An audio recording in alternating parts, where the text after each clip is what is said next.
Good morning everyone. कैसे हो आप सब? आई होप कि आप सब अपने अपने घर में अच्छे होंगे। और मैं भी बहुत अच्छी हूँ। और हमारा नाश्ता आ चुका है। अदरक की चाय है और मैंने मंगवाया है आज पैनकेक और इनकी है ऑमलेट। तो ये है हमारा नाश्ता और फटाफट से हम नाश्ता करेंगे और फिर उसके बाद हम निकलेंगे मेहरानगढ़ का फोर्ट देखने। और साथ ही हमें आज मंडोर गार्डन भी एक्सप्लोर करना है। तो चलिए फिर हम मिलते हैं मेहरानगढ़ के किले के पास। तो हम लोग निकल पड़े हैं मेहरानगढ़ किला घूमने के लिए। हमने स्कूटी रेंट पे ले ली है और इसका किराया है दिन का 350 रुपये। पेट्रोल हमें अपना ही डलवाना होता है। स्कूटी का ये फ़ायदा है कि इसे हम जब चाहे बीच में रोक सकते हैं, फ़ोटोग्राफी कर सकते हैं और जितना टाइम चाहे हम जहाँ पे रोकना चाहें रोक सकते हैं। तो अगर आपको बाइक या स्कूटी चलानी आती है तो इसे रेंट पे ले सकते हैं, आपको फ़ायदा होगा। तो अब थोड़ा सा हम जान लेते हैं कि इसका किले का नाम मेहरानगढ़ क्यों पड़ा था। क्योंकि पहले के जो राठौड़ राजा होते थे वो सूर्य देवता की पूजा करते थे। और मेहर का अर्थ होता है सूर्य, गढ़ का अर्थ होता है किला। मेहरानगढ़ इसीलिए इसका नाम रखा गया था। मेहरानगढ़ का किला भोरचिरिया नामक एक पहाड़ी पर बनाया गया है, जो कि पहले पक्षियों का पहाड़ भी कहा जाता था। ये 410 फुट ऊंचा पहाड़ है। तो इस मेहरानगढ़ किले का निर्माण राव जोधा ने 1459 ईस्वी में इसकी नींव रखी गई थी। इस किले में देखने के लिए बहुत सारी चीज़ें हैं, जैसे कि शीश महल, फूल महल, मोती महल, दौलत खाना। आप सबको देखकर बहुत ही मज़ा आने वाला है। और मैंने इसे एक नहीं दो बार इसे देखा। और यहीं पर पहुंचने के बाद हमें पार्किंग की टिकट लेनी होगी। यहीं से पार्क आप कर सकते हैं राइट साइड में, स्कूटी, बाइक या कार जो भी आपके पास है। और अगर आपके पास फैमिली है तो आप ऊपर जाके उन्हें छोड़ के नीचे आप अपना वापस आके गाड़ी पार्क कर सकते हैं। तो इस किले में कहते हैं कि 7 दरवाजे हैं जिनको अलग अलग नाम दिया गया, जैसे फतेह गेट, लोहा गेट, विजय गेट, इस तरीके से नाम दिया है। और किले के बाहर ही आपकी चेकिंग होती है। कुछ चीज़ें हैं जो आप साथ लेके नहीं जा सकते अंदर, जैसे कि सेल्फी स्टिक है। और एक दो चीज़ें और है जो लेके नहीं जाते अंदर। और ये है इनका किले के बाहर का नज़ारा। तो हम एक गेट से अंदर आ चुके हैं। तो इसकी ऊंची इमारतें आप देख सकते हैं। और लेफ़्ट साइड से आप टिकट ले सकते हैं। यहीं से अगर आप गाइड करना चाहें तो गाइड कर सकते हैं। तो हमने अपनी टिकट भी ले ली है और गाइड भी कर लिया है। तो इसकी जो ऊंची ऊंची इमारतें आप देख रहे हैं, जितनी ऊंची है ना उतनी ही मजबूत भी है। और ये जो सीढ़ियाँ आप देख रहे हैं, ये इधर लिफ्ट का रास्ता जाता है जिससे आप ऊपर जा सकते हैं। राव जोधा ने इस किले का निर्माण अपनी सेफ्टी के लिए करवाया था। क्योंकि इससे पहले राजा और उनका परिवार मंडोर में रहा करता था। क्योंकि मंडोर एक समतल ज़मीन थी जहाँ वो सेफ नहीं थे, कभी भी दुश्मन हमला कर सकता था।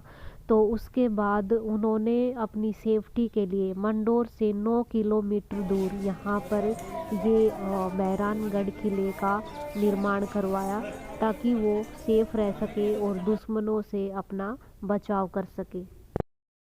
जिस रास्ते से अब हम लोग जा रहे हैं, ये थोड़ा सा ऊंचाई वाला रास्ता है, ऊपर हमें जाना होगा, पैदल चल के जाना पड़ेगा थोड़ा सा।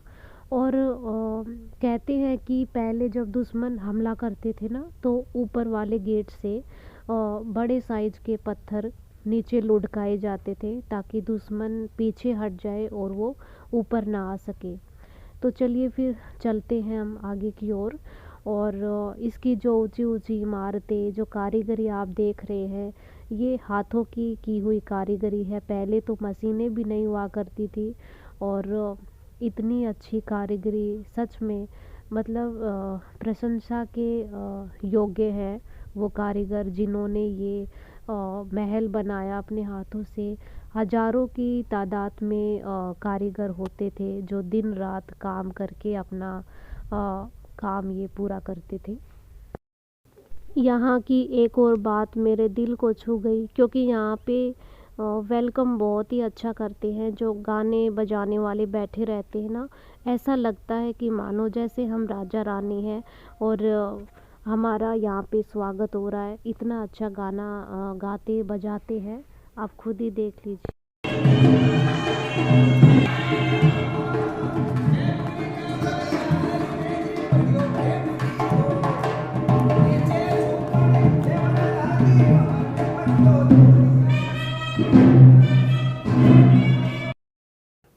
इस गेट से जैसे ही अंदर प्रवेश करेंगे तो लेफ़्ट साइड में आपको हाथों के निशान दिख जाएंगे। जो रानियां यहाँ पर सती हुई थी उनके हाथों के निशान हैं, जो यादगार के रूप में बनाए हुए हैं।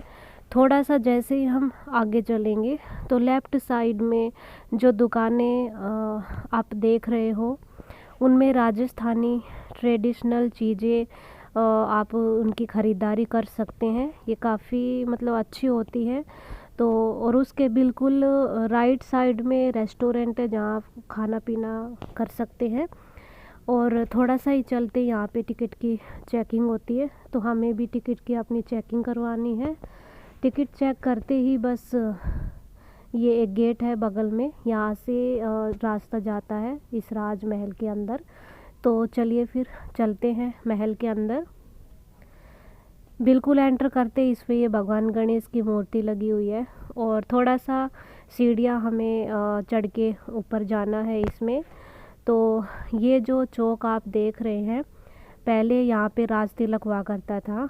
तो सामने ही आपको दिख जाएगा ये मार्बल का जो चबूतरा बना हुआ है, उसके ऊपर छोटी सी चेयर बनी हुई है जो कि संगमरमर की है, और उसी पे राज तिलक हुआ करता था। और जिसका राज तिलक होता था उसे राजा घोषित कर दिया जाता था।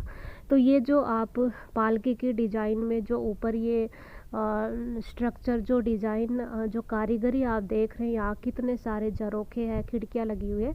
तो यहाँ से जो रानियाँ और दासियाँ होती थी, यहीं से यहाँ होने वाले राज तिलक को देखा करती थी, क्योंकि पहले पर्दा सिस्टम था तो इसलिए वो यहीं से देखती थी। अब हम लोग एंटर कर चुके हैं हाथी होदे खाने में, जहाँ पे ये कई सारी होदा मतलब रखे हुए हैं। होदा जो हाथियों की पीठ पर रखे जाते थे, जिस पे महाजन और राजा बैठा करते थे। तो जिन पे सोने और चांदी का काम किया हुआ है, किसी किसी पर लकड़ी के साथ मिरर का काम भी किया हुआ है, बहुत ही बारीकी का काम किया हुआ है, जो कि देखने लायक है। और यहीं से अब हम एंटर करेंगे जनाना पालकियाँ जहाँ पे रखी हुई है वहाँ। और जो ये पालकियाँ यहाँ पर रखी हुई है, उन्हें डोली भी कहा जाता है। तो ये डोलियाँ जब रानियाँ कहीं जाती थी या फिर शिकार पर जाती थी, तब इन्हें यूज किया जाता था। और इनके दोनों साइड उनके सारथी लगे होते थे, मतलब जो इन्हें कंधे पर उठाते थे, बंदे लगे होते थे। तो शुरुआत में जब इसकी शुरुआत हुई थी तो 16-16 बंदे लगते थे, बाद में कम होते चले गए।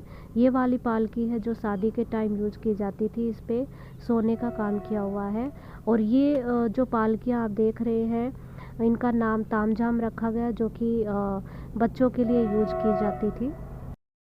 जहाँ पर अभी हमने प्रवेश किया है उसे दौलत खाना चौक कहते हैं। यहाँ फ़ोटोग्राफ़ी का बहुत ही अच्छा ऑप्शन है।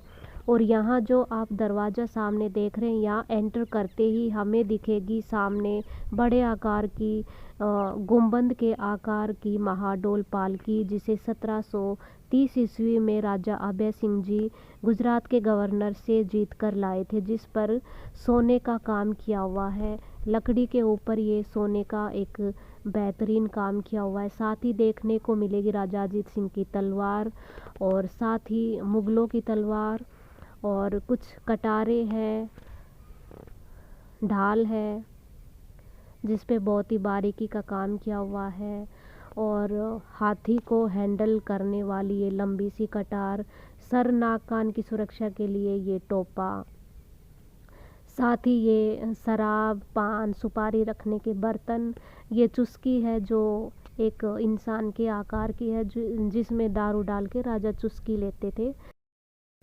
ये जो बॉक्स आप देख रहे हैं ये चंदन की लकड़ी से बने हुए हैं, जिसमें रानियां अपने ज्वेलरी रखा करती थी। जो बगल में आप लोगों को डंडे से दिख रहे हैं ना, उनसे रानियां एक्सरसाइज करती थी फिट रहने के लिए। शराब और पानी के लिए सुराही का यूज करते थे। राजा का चोगा, उस टाइम के ये कुछ ऐसे बर्तन है जिस पे कारीगरी की गई है। हाथी दांत के बने हुए खिलौने हैं जिस पे राई का बाग रेलवे स्टेशन को दिखाया गया है। और ये उस ज़माने के ताला और चाबी हुआ करते थे, जो वज़न में भी काफ़ी हैवी है और अलग ही डिज़ाइन के हैं। गणगौर माता को यहाँ पे दिखाया गया जिसकी रानियाँ पूजा करती थी। बंदूकें हैं। ये जो पेंटिंग्स आप लोग देख रहे हैं इनके ज़रिए दरबार यानी कि कंट्री लाइफ इन मारवाड़ को दर्शाया गया है। और इनमें दिखाया गया है कि जो राठौड़ राजा महाराजा होते थे उनके जो दरबार लगते थे उनमें जो अधिकारी और अतिथिगण हिस्सा लेते थे, बस उन्हीं को ही इन पेंटिंग्स के ज़रिए दिखाया गया है। और इन पेंटिंग्स में प्योर गोल्ड का यूज किया गया है। प्योर जो नेचुरल एलिमेंट्स के कलर होते थे उन्हीं का ही यूज किया गया है, जो कि देखने लायक है। अब जो ये घुमावदार सीढ़ियाँ आप देख रहे हैं इन्हीं को ही बस चढ़ के हमें ऊपर जाना है। और हम लोग वहाँ पहुँच गए हैं जहाँ पर ये टेंट आपको देखने को मिल जाते हैं। और इन्हीं टेंट का यूज राजा महाराजा तब यूज करते थे जब वो शिकार पर जाते थे, तो इन्हीं टेंटों का यूज किया जाता था। और साथ ही यहाँ पर दिखाया गया है कि जो रानियाँ होती थी वो कैसी पोशाकें पहनती थी और उसमें किस तरह का काम किया जाता था ड्रेसेज में। तो इन ड्रेसेज में सोने और चांदी के तारों का और मोतियों का काम किया हुआ है, जो कि हैवी भी होती थी। तो ये है मेहरानगढ़ किले का शीश महल, जिसका निर्माण महाराजा अजीत सिंह ने करवाया था। ये उनका शयन कक्ष हुआ करता था। उनका शासनकाल 1679 ईस्वी से 1724 ईस्वी तक रहा था। और इसमें आप देख सकते हैं एक बेहतरीन शीशे का काम किया हुआ है, जो पहले दीपक की रोशनी में जगमगा उठता था। और इसमें जो इसके दरवाजे और खिड़कियां हैं उनके ऊपर की ओर भगवान के चित्र बने हुए हैं, जैसे कि राम, कृष्ण, शिव, पार्वती, विष्णु भगवान, जो कि धर्म संस्कृति को दर्शाता है। और इससे ये भी पता चलता है कि उनका अपने धर्म के प्रति कितना अटूट विश्वास था और लगाव था, जो कि वो बहुत ही अच्छे से बड़ी निष्ठा के साथ निभाया करते थे।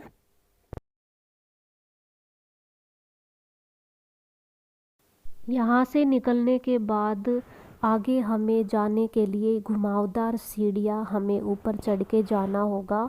और ये घुमावदार सीढ़ियाँ हमें लेकर जाएगी उस जगह पर जिसे आर्मेरी कहते हैं, यानी कि शस्त्रागार। यहाँ पर फ़ोटो सेशन के लिए काफ़ी अच्छा ऑप्शन है। बाहर के व्यू का मज़ा भी ले सकते हैं, साथ ही पानी भी पी सकते हैं। और चलिए फिर अंदर। तो यहाँ पे हमें तरह तरह की तलवारें देखने के लिए मिल जाती है, जो कि युद्ध में काम आती थी। और युद्ध से सेफ्टी के लिए जिसे हम जीरा बख्तर कहते हैं, वो सब चीज़ें यहाँ देखने को मिल जाती है। तरह तरह की तलवारें हैं, ढाले हैं, और जो कि युद्ध में और शिकार पर जब जाते थे तब यूज करते थे। और कई तरह की कटारें हैं, छुरियाँ हैं, जो कि कई ऐसे भी हैं जो हाथ में डाल के यूज की जाती थी या फिर कमरबंद में डाल के रखते थे। और कई तरह की यहाँ पे कुल्हाड़ी और फरसे भी देखने को मिल जाते हैं। बंदूकें कई तरह की यहाँ पर रखी हुई है, और भाले हैं जो शिकार के लिए भी यूज किए जाते थे। और यहाँ से बाहर का कुछ इस तरह का व्यू दिखता है, तो फ़ोटो सेशन के लिए काफ़ी अच्छा ऑप्शन है और यहाँ पर कुछ समय बिता सकते हैं। ये है राजा तखत सिंह का चैम्बर रूम, जो उनका रहने का कमरा हुआ करता था। और इसमें एक बेहतरीन कारीगरी का काम किया हुआ है। इसमें शीशे लगे हुए हैं, बेहतरीन बारीकी से इसमें फूल पत्तियाँ और सीनरी बनाई हुई है। इसकी छत पर रंग बिरंगे लाइटें लगाई हुई है, जो आधुनिकता को दर्शाती है। और इसके फर्श पर कोई कालीन नहीं बिछी हुई है, बल्कि फर्श के ऊपर भी बहुत ही बारीकी से फूल पत्तियों का काम किया हुआ है। और और इसे तख्त विलास भी कहा जाता है। तो चलिए अब हम बढ़ते हैं अपने आगे की ओर। और यहाँ से ही एक सीढ़ियाँ जाती है जो कि पहले यूज़ की जाती थी ऊपर आने के लिए। जो घुमावदार सीढ़ियाँ है वो बाद में बनाई गई है। तो यहाँ से रास्ता जाता है ये एक बालकनी की तरफ, जो कि थोड़ी सी लंबी सी बालकनी है। यहाँ से काफ़ी अच्छा व्यू दिखता है बाहर का। यहाँ से किले का जो नीचे का हिस्सा है वो आप देख सकते हैं, जहाँ पार्किंग है वो हिस्सा दिख जाता है। और जो नीचे से जहाँ से हम आए थे वो हिस्सा भी यहाँ से दिख जाता है। तो काफ़ी अच्छा व्यू दिखता है। साथ ही जो ब्लू कलर के घर आप देख रहे हैं उस हिस्से को ब्राह्मणवाड़ा कहा जाता है। और जिन घरों में ब्राह्मण जाति के ही लोग रहते हैं। और दूसरी वजह ये है नीला रंग करने की, क्योंकि जोधपुर में गर्मी बहुत ज़्यादा पड़ती है और ब्लू रंग से ठंडक मिलती है, इस वजह से भी ब्लू कलर किया जाता है। यहाँ से निकलने के बाद अब हम उस स्थान पर पहुँचे हैं जहाँ मुनिम किले का सारा लेखा जोखा रखता था, जहाँ हिसाब किताब होता था। ये वो जगह है। यहाँ से निकलने के बाद अब हम पहुँच गए हैं झांकी महल में। तो यहाँ पर राजाओं की जो पालने होते थे वो यहाँ पर रखे गए हैं, जो कि अलग अलग प्रकार के हैं, जिस पर सोने का, शीशे का, लकड़ी का काम किया हुआ है। और ये देखने में बहुत ही खूबसूरत है। तो इस झांकी महल की ख़ास बात ये है कि आप इसमें देख सकते हैं कि दोनों साइड जालियाँ और खिड़कियाँ बनी हुई है। ये वही जगह है जहाँ से रानी इसके दाईं ओर से दौलत खाना को चौक को देख सकती है और बाईं ओर से शयन कक्ष में होने वाले कार्यक्रमों को देख सकती थी। और ये जो पालना आप देख रहे हैं ये राजा गज सिंह जी का है। और ये 1948 में उन्हें गिफ्ट में दिया गया था, जो कि बिजली से चलता है। ये लोक निर्माण विभाग के द्वारा गिफ्ट में दिया हुआ पालना है। अब हम लोग उस स्थान पर पहुंच चुके हैं जिसे होली चौक कहते हैं। राज परिवारों की जो रानी पटरानी दासियाँ होती थी वो यहाँ पर होली का त्यौहार बड़े ही धूमधाम से मनाया करती थी। और यहाँ पे पुरुषों का आना वर्जित था। जो एक कलरफुल कमरों का जो बड़ा सा कक्ष आप देख रहे हैं, ये किले का सबसे बड़ा कक्ष है और इसे दरबार भी कहा जाता है। यहाँ पर दरबार लगता था। यहाँ इस सीट पर राजा बैठते थे। जो दरवाज़ा सामने दिख रहा है वहाँ रानियाँ बैठती थी पीछे की तरफ और इसमें शामिल होती थी। हम अब उस स्थान पर पहुंच चुके हैं जिसे जनाना डोडी यानी कि जनाना महल कहते हैं। यहीं पर राजमाता रानी पटरानी दासियाँ रहा करती थी और रानियाँ ही यही का संरक्षण भी करती थी। तो यहाँ पर राजा महाराजा पुरुष और उनके संबंधी पुरुष ही यहाँ पर आ सकते थे। उसके अलावा बाकी पुरुषों की यहाँ पर आने से मनाही होती थी। और जो रानियाँ थी वो अपने निजी खर्चों से यहाँ पर होने वाले छोटे मोटे उत्सव जैसे कि जन्मदिन वगैरह अपने निजी खर्चों से ही मनाया करती थी। ये उन्हीं का ही एरिया हुआ करता था। और यहीं से एक दरवाज़ा निकलता है इस क्राफ्ट बाज़ार की ओर। यहाँ पर राजस्थानी ट्रेडिशनल चीज़ें मिलती है, जैसे कि जुतियाँ, बैग्स, साड़ी, दुपट्टा, कुर्ता। तो ये चीज़ें आप यहाँ से ले सकते हैं। काफ़ी अच्छी चीज़ें यहाँ मिलती है जो कि कलरफुल होती है। तो आराम से यहाँ देखिए और शॉपिंग करिए। अब हम लोग किले की छत पर पहुंच चुके हैं। तो ये किले की यहाँ से ऊंची ऊंची दीवारें आप देख सकते हैं। यहाँ पे तोपें भी रखी हुई है, वो देख सकते हैं। रात को इस एरिया को रेस्टोरेंट में तब्दील कर दिया जाता है। यहाँ से पूरे जोधपुर सिटी को आप देख सकते हैं, आराम से फ़ोटोग्राफी कर सकते हैं। ये लिफ्ट का रास्ता है जो यहाँ आने का रास्ता है। अगर आपको सीढ़ियाँ नहीं चढ़नी है तो आप लिफ्ट से भी आ जा सकते हैं। और ये इस तरह का व्यू दिखता है इस छत से। तो मुझे तो ये मेहरानगढ़ का किला घूम के बहुत ही मज़ा आया। अगर आप सबको भी मज़ा आया हो, अच्छा लगा हो ये वीडियो, तो प्लीज़ इसे लाइक और शेयर कर दीजिएगा। चैनल को सब्सक्राइब नहीं किया है तो सब्सक्राइब कर लीजिएगा। हम फिर मिलेंगे एक और ऐसे ही अच्छे व्लॉग के साथ। तब तक के लिए बाय बाय।